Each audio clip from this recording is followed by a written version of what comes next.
New this morning, San Antonio police say a driver is okay after crashing into a wall on Loop 410 overnight. Happened just before midnight near the intersection of Pyramidal and 410 on the northeast side. Police say the driver was going too fast when he lost control and crashed into the wall. He was trapped inside, so firefighters had to cut him free.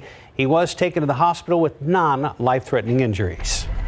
This morning, investigators are trying to learn more about a body that was found just outside of Pleasanton last night. The Atascosa County Sheriff's Office says a homicide investigation is taking place on the side of the road.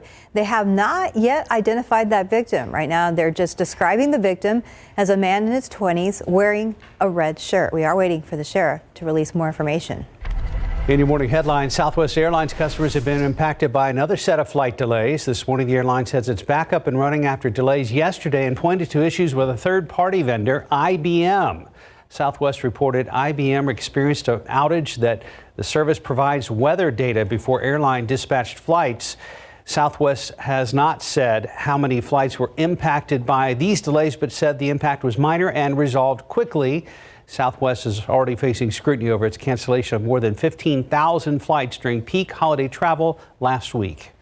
This morning, the family of Damar Hamlin is thanking the public for its support and is asking for continued prayers for the Buffalo Bills' safety. Hamlin remains hospitalized in critical condition after going into cardiac arrest on the field in Cincinnati on Monday night.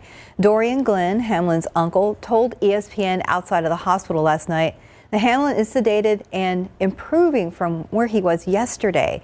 This as tributes continue to pour in for Hamlin, many contributing millions of dollars to his favorite charity.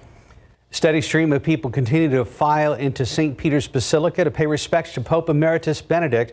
The Vatican announced his funeral will be similar to that of a reigning pope. Pope Francis has been carrying on his normal workload since Benedict died Saturday at the age of 95. Francis will preside at Benedict's funeral in St. Peter's Square tomorrow before a crowd the Vatican police say will number in the tens of thousands.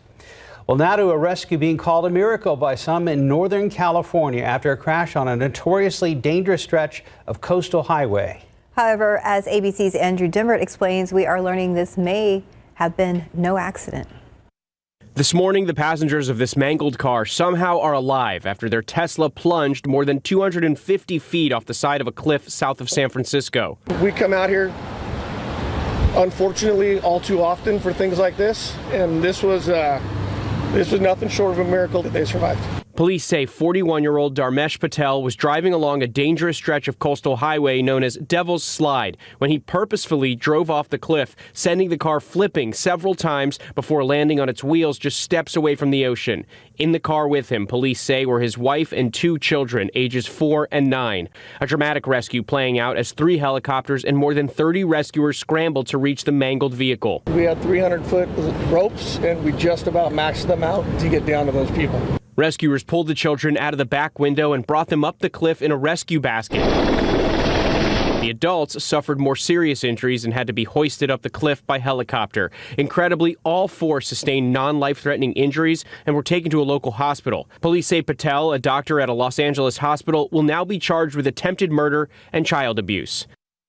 Andrew Dimbert, ABC News, New York.